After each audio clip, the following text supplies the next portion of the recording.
ẹ̀yin èèyàn lé èwo lẹ ṣe bàbá Erin ńlá wọ́n ṣe 58 years birthday wọn ó lọ lẹ́sọ̀lẹ́sọ̀ gbogbo àwọn èèyàn jàǹkànjàǹkàn ló wá síbẹ̀ bí a ṣe gbọ́ a gbọ́ wípé gọ́vnà Adeleke wọ́n ra mọ́tò fún wọn wọ́n president wọn ní brand new car a gbọ́ wípé ọba Elégùṣì wọ́n wá a gbọ́ wípé first lady àwọn ti wá tiwọn bíi ọjọ́ mélòó kan sẹ́yìn kó tó dé pé wọ́n ṣe last day ọjọ́ ìbí wọn gangan a gbọ́ wípé former governor of Lagos State àwọn náà wà bẹ́ẹ̀ oríṣiríṣi èèyàn ló wá màmá Western Ajayi wọ́n wá oríṣiríṣi àwọn ọba aládé gbogbo wọn náà wà ńbẹ̀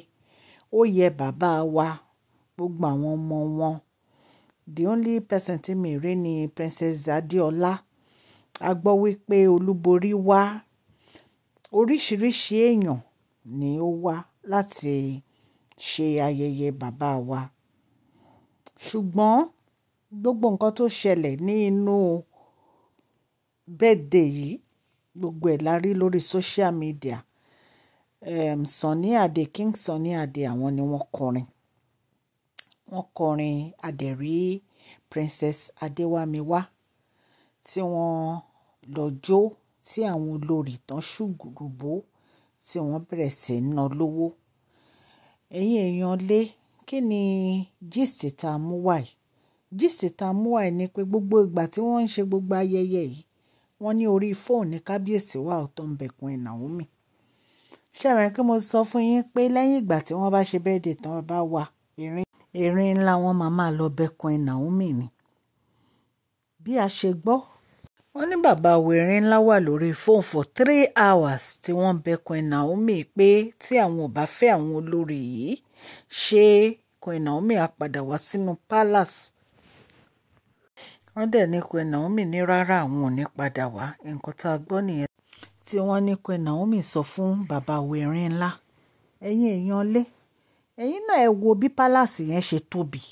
ẹ wo àwọn èèyàn tó wà ń bẹ̀ oríṣiríṣi body language la rí ní ọjọ́ birthday bàbá Erin ńlá body language oríṣiríṣi ẹ dẹ̀ mọ̀ pé tí ìfẹ́ bá wà ní inú ilé kan kò sí nǹkan kan tó máa go wrong ṣùgbọ́n tí ó bá sí ìfẹ́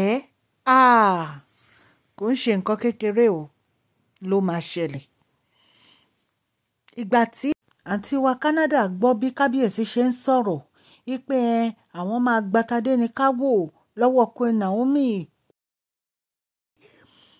Tadéníkáwò kọ́ wá síbi 50th jubilee birthday àwọn wọ́n ní àǹtí wa Canada ní kí kábíyèsí má ṣe mistake wípé ìyá ọmọ ló lè tọ́jú ọmọ o wípé àwọn rí i pé tí Queen Naomi bá raise ọmọ yẹn wípé wọ́n máa lè raise ẹ̀ dáadáa wípé kí kábíyèsí fi Tadéníkáwò sọ́dọ̀ yẹ o wípé kí kábíyèsí má lọ make a big mistake nǹkan tán ní àǹtí wa Canada sọ ni tó bá jẹ́ pé lóòótọ́ ní gist yìí tí a gbọ́ wípé àǹtí wa Canada sọ allegedly ṣùgbọ́n òótọ́ ni àǹtí wa Canada sọ ṣé ọkùnrin pẹ̀lú gbogbo ìyàwó tí kábíyèsí kó sínú pálàsì yẹn ṣé wọ́n máa ráyè láti tọ́jú Tadéníkáwò ṣé bàbá Erin ńlá tó yẹ pọ́n máa ń busy wọ́n máa ń travel every time ṣé wọ́n máa ráyè láti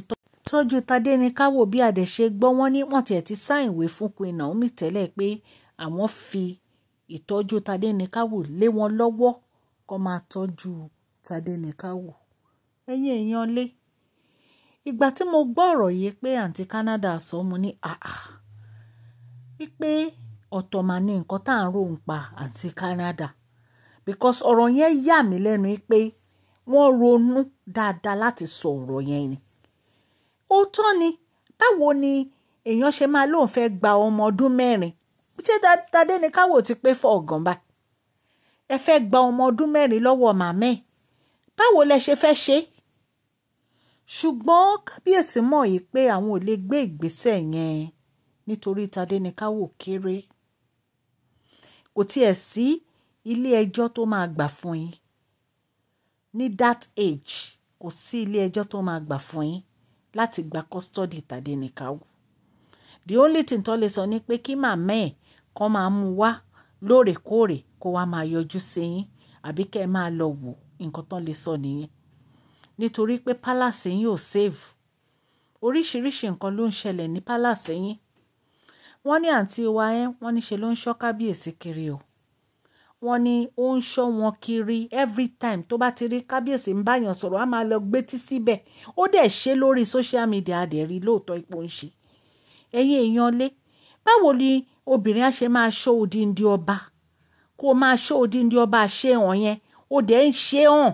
Gbogbo èèyàn dẹ̀ rí pò ń ṣọ́ kábíyèsí lóòótọ́. Wọ́n ní Wúràọlá ẹ̀sọ́ lórí wọn ló pè láti wíṣẹ́ kábíyèsí happy birthday. Wọ́n ní àǹtí wa tún gbọ́ pé Wúràọlá tún pè. Kí ló bàdé nínú pé kéèyàn pè láti wíṣẹ́ ẹni tó ti fẹ́ rí ní happy birthday? Kò sí nǹkan tó bá ṣe, bó ti move on pẹ̀lú life ẹ̀, ó dẹ̀ ti marry, ó ti bímọ. So jealousness àǹtí wa yìí ó ti pọ̀ jù. Ẹ dẹ̀ mọ̀ pé obìnrin tó bá ń jowú, wàláì ìwà yẹn ó máa tún lágbára ni. Tóbìnrin bá ti ń jowú, because kò sí nǹkan tí wọ́n lè ṣe. Lẹ́yìn ìyàwó tí wọ́n fẹ́ lé ẹ, ó sì ń jowú, wàá máa ṣọ́ kábíyèsí kiri, wàá máa ṣọ́ kábíyèsí kiri. Ẹ wo bẹ́ẹ̀dẹ̀ kábíyèsí, ẹ wo bó ṣe bo gbogbo àwọn ìyàwó yẹn mọ́lẹ̀. Kò jẹ́ ká rí kankan nínú wọn. The only time tẹ́ rí wọn ìgbà tó ń jó, òun ló ń ṣe bẹ́ẹ̀, ló ń lọ báyìí, ló ń lọ báyìí, ló ń lọ báyìí, ló jókòó ti kábíyèsí, ló jọ́ kábíyèsí kiri. Tó bá ti rí kábíyèsí pọ́ jókòó ti síbì kan, á lọ bá wọn. Kí ló dé? Kí ló dé?